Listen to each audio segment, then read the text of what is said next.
Et nous sommes de retour au plateau pour la suite de cette émission. Nous abordons notre deuxième sujet. Nous prenons la direction du Bénin. Un deuxième chargement du pétrole nigérien aurait eu lieu, selon certains médias. Un deuxième chargement du pétrole nigérien aurait eu lieu ces derniers jours au Bénin. Au total, plus d'1 million, au total plutôt 1 million de barils de pétrole nigérien donc aurait été chargé au port sur la plateforme portuaire de Semepodi.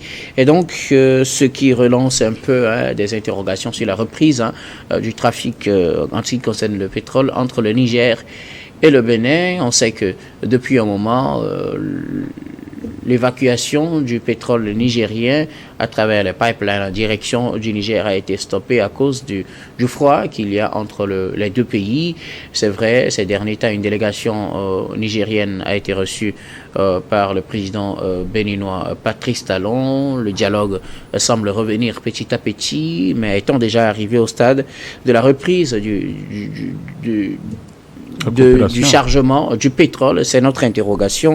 Donc, selon ces médias, 1 million de barils de pétrole en provenance du Niger aurait été chargé ces derniers jours au Bénin en direction de la Chine. On sait que la société est une société chinoise. Nous en parlons avec nos invités. Je commence par vous, Emmanuel Vivien-Tomi. Le Bénin aurait autorisé un nouveau chargement du pétrole venant du Niger, 1 million de barils au total selon les médias.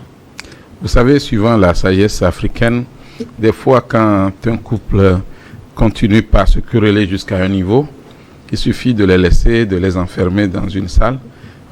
Ils auront besoin l'un de l'autre et puis la paix revient. La coopération politique et la coopération économique vont toujours de pair. Au début, dans ce conflit entre le Bénin et le Niger, on se disait, écoutez, il n'y avait pas de chance que le problème soit vite résolu. Mais en réalité, par rapport aux exigences économiques, le Bénin a besoin du Niger, le Niger a besoin du Bénin. Et surtout, ceux qui sont les praticiens, ceux qui sont les commerçants, ceux qui sont les entrepreneurs, ils ont besoin que la coopération reprenne très vite et dans les bonnes normes. Aujourd'hui, la Chine ne peut pas attendre que sa marchandise reste éternellement bloquée. Et donc, la Chine a essayé de jouer un peu. Ce n'est pas souvent dans l'habitude de la République populaire de Chine d'intervenir dans les affaires politiques, parce que pour la Chine, c'est chaque pays qui gère sa politique. Ce qu'il peut avoir entre les pays, c'est plutôt la coopération économique, commerciale. Mais pour une fois, la Chine a essayé de contribuer peu à la médiation pour que de bonnes relations reprennent entre les deux pays. Alors, un deuxième chargement, ça veut dire que c'est une reprise progressive, lente, mais reprise quand même. Et on peut dire que dans les jours à venir, les choses vont aller un peu plus vite, parce qu'il y a eu effectivement des discussions entre les deux pouvoirs. Et cette discussion continue puisqu'un couloir est ouvert. Alors aujourd'hui, ne nous trompons pas, il y a eu effectivement des accusations, surtout de la part du Niger vis-à-vis du Bénin. Il y a eu une hésitation au niveau du Bénin, mais chacun sait que quand on parle du business, quand on parle des affaires, il n'y a pas de sentiment parce qu'il y a les intérêts du peuple qui passent d'abord avant les intérêts des dirigeants. Alors aujourd'hui, on peut dire avec ce deuxième chargement que c'est une reprise presque progressive, mais presque totale de la coopération économique entre le Bénin et le Niger. À condition que ce soit vérifié, puisque ceux que nous avons contactés n'ont pas pu réellement nous confirmer l'information, mais n'ont pas également... c'est aussi ça le problème en Afrique, c'est-à-dire que nous travaillons sur l'information, nos produits, c'est l'information, et quand tu veux vérifier, effectivement, des fois, on met beaucoup de temps avant de te répondre, ou on ne te répond même pas, mais suivant les informations données par nos confrères, il y a eu effectivement un départ de bateaux, donc il y a eu un chargement. Maintenant, est-ce que ça veut dire que tout est repris dans les normes? Ça, c'est aux autorités béninoises d'informer l'opinion. Mais ce qui est sûr, tôt ou tard, le Niger et le Bénin sont obligés de coopérer dans le sens de la du progrès économique, parce que quand on parle de l'économie, on ne blague pas avec, puisque les entrepreneurs ne vont pas rester là à attendre parce que les deux dirigeants se querellent. On a besoin de vivre, on a besoin de faire le commerce, on a besoin que les choses bougent. Et les pays qui sont en partenariat avec le Bénin ou le Niger ne vont pas attendre éternellement leurs produits, comme par exemple le pétrole dans ce cas. Merci beaucoup à vous, Emmanuel Vivien. Tommy, donation à Ouessor, 1 million de barils de pétrole aurait été chargé ces derniers jours au port de Cotonou pour le compte de la société chinoise, un chargement en direction d'ailleurs de la Chine du pétrole en provenance du Niger. Oui, selon la Nouvelle Tribune et aussi selon la BIP Radio, cette information s'avérait, si je peux pléonasmer, s'avérait être vrai, que le chargement même a été escorté par des frégates en direction, bien sûr, de la Chine. Et cela nous provient... Oui, allez-y, on continue. Et cela nous provient de la négociation qu'il y a eu entre... l'intervention bien sûr de Nicéphore Tsoglo, les deux anciens présidents de Yahi Boni, ils ont eu à mettre des leurs là-dedans pour que ces bisbilles qu'il y avait entre ces deux États frères et amis puissent s'estomper un tout petit peu, parce que on l'avait plusieurs fois dit dans ce studio, ce sont les populations qui en pâtissent quand ces querelles étatique au haut niveau se passe. Donc, si ce chargement a eu lieu, c'est une plus-value qui va venir et dans les poches du Bénin et dans les poches du Niger, bien sûr, et la Chine qui va gagner. N'oublions pas que cela pourra encore peut-être nous revenir sur le marché, parce que c'est souvent du brut qu'on envoie pour être raffiné à l'extérieur, et peut-être des fois ça nous revient avec les produits qui sortent du pétrole. On sait très bien, le pétrole n'est pas seulement utilisé pour le pétrole en pan ou bien l'essence. Il y a beaucoup de choses qui sortent à l'intérieur. Donc même les assiettes plastiques. Les assiettes, les plastiques, voilà, il y a beaucoup de choses qui sortent dedans. Donc pour dire que c'est en bonne voie, et il ne reste maintenant que l'ambassadeur qui puisse aller rencontrer le président lui-même pour lui remettre sa lettre de créance. Après, bien sûr, les lettres, les copies figurées qu'il y a eu, qui ont été présentées au ministre des Affaires étrangères, on peut le dire ainsi. Donc, ce n'est qu'à féliciter. Il faut quand même arriver à un moment donné, Vivien l'a dit, à arriver à taire certaines querelles.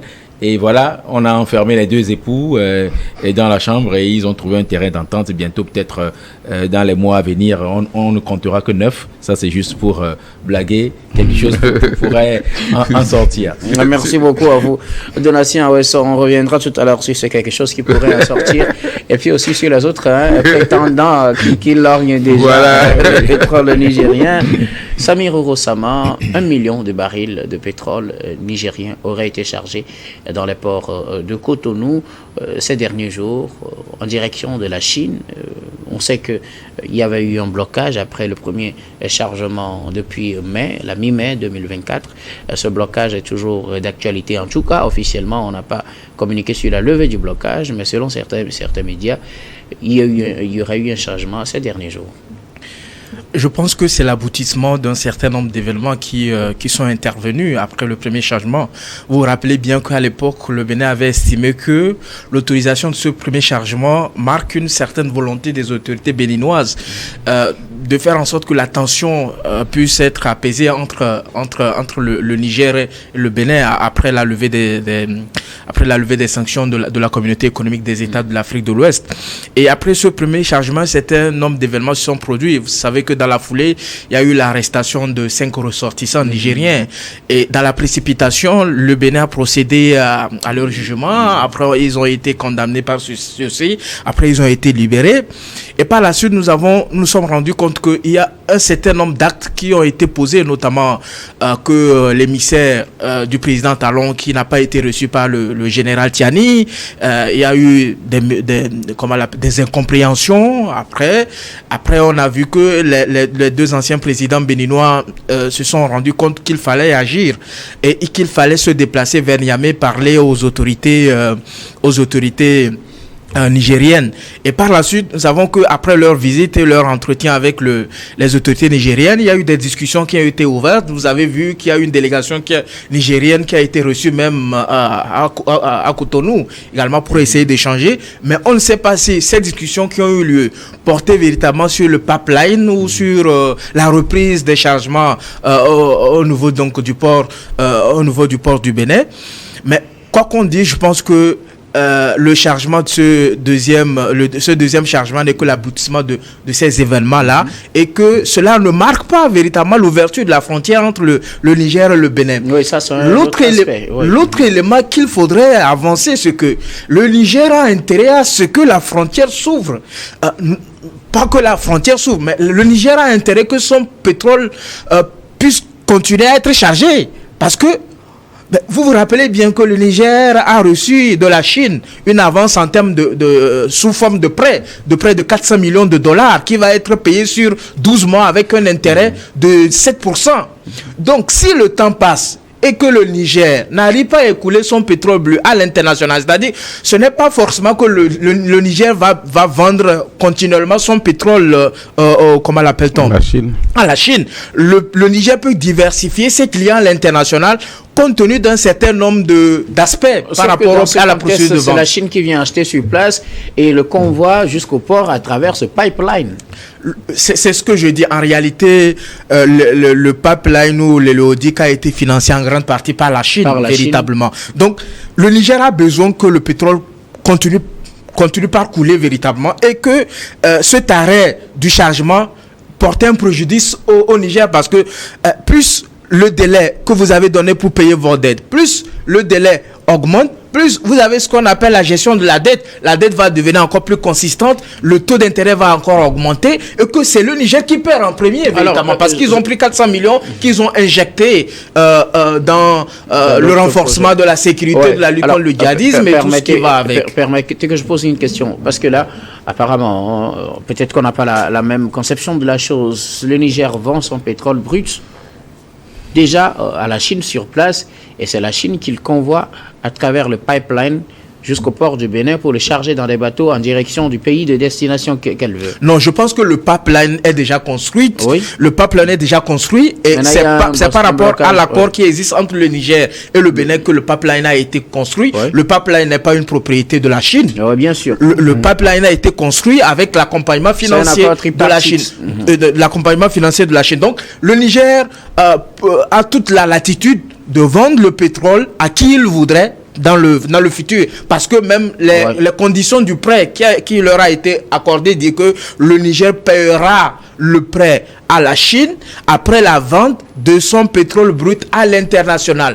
Les conditions de prêt ne stipulent pas que le Niger va payer le prêt à la Chine par la fourniture du pétrole brut. Non, après la vente oui, et que le Niger va essayer de payer avec un intérêt de 7%. Donc vous voyez que dans ces conditions, le Niger a plus intérêt que le chargement reprenne que le Bénin. Sauf que ce deuxième chargement montre une certaine volonté des autorités béninoises de renforcer l'apaisement qui a déjà commencé avec la médiation des deux anciens présidents béninois, et qu'aujourd'hui la balle est dans le camp du Niger, de faire en sorte que, comme ils ont repris leurs relations avec l'Algérie, il faudrait également qu'ils entreprennent des initiatives pour essayer de renouer les relations avec le Bénin, parce que quoi qu'on dise, c'est les intérêts des deux populations qui sont en jeu. Il faut faire taire les querelles politiques, les querelles individuelles, comment l'appelle-t-on? Comme on le dit, on n'oublie jamais le mal que notre voisin nous a fait, mais je pense que dans l'intérêt des deux peuples, dans l'intérêt économique du Niger beaucoup plus, il faudrait faire taire les mésententes. Des intérêts économiques mais je pense que le Niger a plus d'intérêt. Imaginez, vous mettez à votre coût un prêt de ce montant-là et que vous laissez le prêt continuer par couler après que le délai que vous êtes convenu dans le contrat va être révisé. Et quand le contrat est révisé, ça veut dire que vous aurez à payer les pénalités les pénalités de retard de paiement de la dette. Donc, le taux va s'accroître véritablement. Et donc, il faudrait revoir cela pour que les relations reviennent comme avant. Merci beaucoup. Alors, je reviens à vous, Emmanuel Vivien. Tommy, vous disiez quelque chose tout à l'heure. Vous disiez que tôt ou tard, le Bénin et le Niger sont obligés de coopérer. Alors, que dire de l'option de passage de ce pétrole par le Tchad en direction du Cameroun? Parce qu'il y avait cette option que le Niger a commencé par réétudier. On sait que le Tchad avait demandé à être le canal par lequel ce pétrole devrait transiter avant que le choix ne soit porté sur le Bénin. Et quand ce problème a eu lieu, le Niger a commencé par réétudier le dossier du Tchad. Si tôt ou tard, le Niger, si c'est pour l'intérêt du Bénin et du Niger plutôt, qu'il faut reprendre avec le Bénin, il faut dire qu'il y a eu l'option du Tchad aussi. Cette reprise ou bien ce nouveau rechargement est-il synonyme de l'abandon de l'autre procédure? Vous savez que les États ont des intérêts qu'ils défendent. Et en termes clairs, le Niger a besoin de beaucoup de pays, même le Togo. Le Niger a besoin du Togo pour le chargement de ses marchandises, pour le commerce, pour... Parlons du cas de ce pétrole et du pipeline. Voilà. Maintenant, pour éviter de montrer au Bénin que voilà, vous êtes notre seule option, écoutez, le Niger examine également effectivement la possibilité d'utiliser un autre pays, le Tchad. Vous savez, vous prenez un pays comme le Burkina Faso. Le Burkina Faso a besoin du Togo pour faire passer beaucoup de marchandises par la mer, mais en même temps, c'est un pays qui a renforcé l'utilisation de la voie aérienne. C'est-à-dire qu'il y a beaucoup de marchandises qui viennent directement à l'aéroport de Ouagadougou par vol, alors que beaucoup de pays préfèrent faire passer les marchandises par bateau. Et donc, quand on est un dirigeant, il faudra d'abord être visionnaire, il faudra prévoir. Est-ce que le conflit est véritablement fini? Non. Le conflit est toujours là, mais on essaie de faire la médiation. Chacun essaie de mettre de l'eau dans son vin. Mais en même temps, quand tu as un problème avec ton voisin direct et que tu ne prends pas d'autres mesures, tu ne cherches pas peut-être d'autres issues, le jour où tu seras bloqué, il va se moquer de toi. Et donc, c'est une option pour dire, écoutez, on peut utiliser aussi d'autres voies. Il y a même le Togo, on peut même contourner pour passer par le Togo. Si vous voulez bien, on va travailler ensemble, mais ce serait à notre condition parce que on a peur que les gens passent par votre pays pour nous déstabiliser ou pour déstabiliser le régime. Donc moi, je pense que c'est juste une carte pour dire, attention, vous n'êtes pas le seul, nous avons la possibilité de travailler avec d'autres personnes. Mais on sait qu'en termes de distance et de parcours, on a plus à gagner à passer par le Bénin. Mais il faut toujours avoir les autres options aussi. C'est la même chose que le Bénin aussi ferait, parce que si vous avez seulement une seule voie de passage, le jour où cette voie sera bloquée, vous ne pouvez plus bouger. Donc, il faudra faire aussi d'autres prospections pour voir ce qui est possible.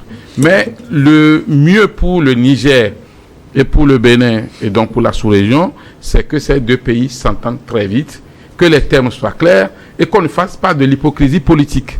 C'est-à-dire que, écoute, je t'aime, moi non plus, je suis avec toi, je ne suis pas avec toi. Non, il faut être clair. Nous avons besoin l'un de l'autre, mettons fin à la guerre et puis continuons par coopérer côté économique pour la prospérité de nos pays. Parce que le fait de se baser sur des options, on dit il y a une tentative de déstabilisation, il y aurait des gens qui sont en train de se former et de fermer la porte de l'économie, je pense que c'est une erreur grave. Les dirigeants d'aujourd'hui ne sont pas éternels, ils ne sont pas immortels, ils ne seront pas là pour toujours, mais ils doivent laisser des traces pour demain. Il ne faut pas que l'histoire dise c'est sous le régime de Tiani que le Bénin ou que le Niger a plus perdu économiquement. Donc, c'est important que, en même temps qu'on a l'option avec le Tchad, que la coopération reprenne en bonne et due forme avec le Bénin. Et je pense que ce chargement du deuxième bateau serait peut-être un signe qui voudrait dire que dans les jours à venir, les choses vont se normaliser pour le bonheur des deux peuples, surtout. Donatien, en ressort, avec ce nouveau chargement, doit-on déjà commencer par oublier l'option du Tchad qui s'était posée encore une nouvelle fois quand on a eu le froid avec le Bénin, avec ce blocage depuis plusieurs mois, ou bien doit-on dire que on peut toujours compter sur le Tchad parce que l'option du Tchad n'avait pas été totalement abandonnée, ou du moins on n'a pas communiqué sur un abandon total de l'option du Tchad. On n'avait pas non plus communiqué sur une reprise de l'option du Bénin, même si les médias nous informent qu'il y aurait eu un deuxième chargement. Que dire? Faut-il oublier le Tchad et reprendre avec le Bénin, ou est-on en train juste de diversifier, de prendre en compte les deux options? La sagesse africaine nous montre qu'on ne vide pas la jarre quand on voit quelques gouttes, même quelques gouttes de pluie tomber, on ne vide pas la jarre. Il se peut que cette pluie soit juste éphémère, ça ne fasse que 5 minutes. Donc l'option du Tchad doit être sur le tapis et cela mettra une pression un peu, je pense, sur le Bénin pour que le Bénin sache qu'elle n'est pas la seule fille dans le quartier. Il y a aussi d'autres personnes vers qui on peut se tourner. Donc voilà, d'ailleurs, les bisbilles, on l'a toujours dit, les bisbilles entre le Bénin et le Niger, c'est une affaire d'égo étatique. Ouais. Il faut que ces égos étatiques soient un peu brisés. Le temps est déjà passé, la CEDEAO est en train de faire son chemin, l'AES est en train de faire son chemin. Et il vaut mieux quand même pour l'intérêt et le bonheur de ces populations que les deux entités sont en train de défendre. On parle du Niger, bien sûr, institut personné, mais sachant très bien que le Niger est maintenant dans une association de 3 États. Donc, il faut quand même arriver à un moment donné que les deux dirigeants, le corps habillé et Patrice Talon, puissent bien... Le général Tchiani. Le général Tchiani, oui. Je parle du civil et puis du corps habillé. Voilà. Que les deux personnes puissent s'entendre au bonheur de ces populations qui, je pense que depuis le début de la crise, il y en a qui en pâtissent. Il y en a qui... Mais déjà, la fermeture de la frontière, c'est grave pour les populations. Le commerce en a reçu tellement de coups et... ça va toujours continuer si il n'arrive pas à mettre un frein véritablement à cette course, que je peux dire une course folle dans ces égos étatiques qui sont en train de développer. Donc l'option du Tchad ne doit pas être reléguée en arrière-plan, sinon on risquerait, le Niger risquerait d'avoir peut-être un coup de surprise. Samir, vous l'avez également souligné, il faudrait que les deux pays reprennent leur coopération. Vous voulez parler du Niger et du Bénin. Alors, que dire de l'option du Tchad qui a à nouveau refait surface quand on a connu ce froid entre le Bénin et le Niger? Non, je pense que les autorités nigériennes n'étaient pas sérieuses lorsqu'ils avançaient cette option. Imaginez, vous dépensez des millions de dollars pour mettre en place un hélodique, un pipeline de plus de 2000 km de chevaux en passant par la frontière béninoise jusqu'au port. C'est de l'argent que cela a coûté aux contribuables nigériens. Donc, les autorités militaires en place au niveau de ce pays-là ne mesurent pas l'argent qui a été décaissé. Et souvent, c'est sous des prêts que nos États arrivent à réaliser ces infrastructures. Et donc, vous ne pouvez pas réaliser une infrastructure de telle envergure et comme bon matin parce que vous avez des bruits personnels avec un chef d'État. Parce que quoi qu'on dise aujourd'hui, la crise politique qui prévaut entre le Niger et le Bénin, c'est une crise personnelle. Monsieur Tchiani, avec sa clique de militaires, tient encore rancune au président Talon parce qu'à un moment donné, Monsieur Talon s'est aligné sur les décisions prises par la CEDEAO. C'est assez clair. C'est-à-dire que ce sont des... Comment je dis ça? C'est une rancune personnelle. Sinon... Quel est l'intérêt?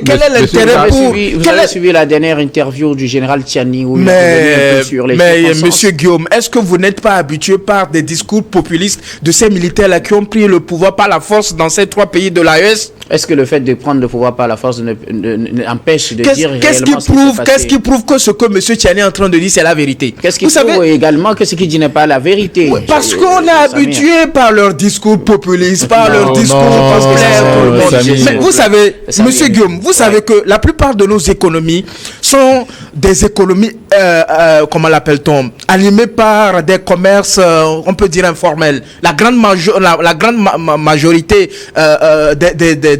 des échanges commerciaux sont informels. Ça veut dire que les populations dépendent des petits commerces, les populations dépendent des petites transactions qui se font par les produits vivriers, par les céréales, par les comment l'appelle-t-on, les oignons, le haricot, tout ça là, et c'est par les frontières que ces aliments-là sont comment l'appelle-t-on, sont échangés, ainsi de suite.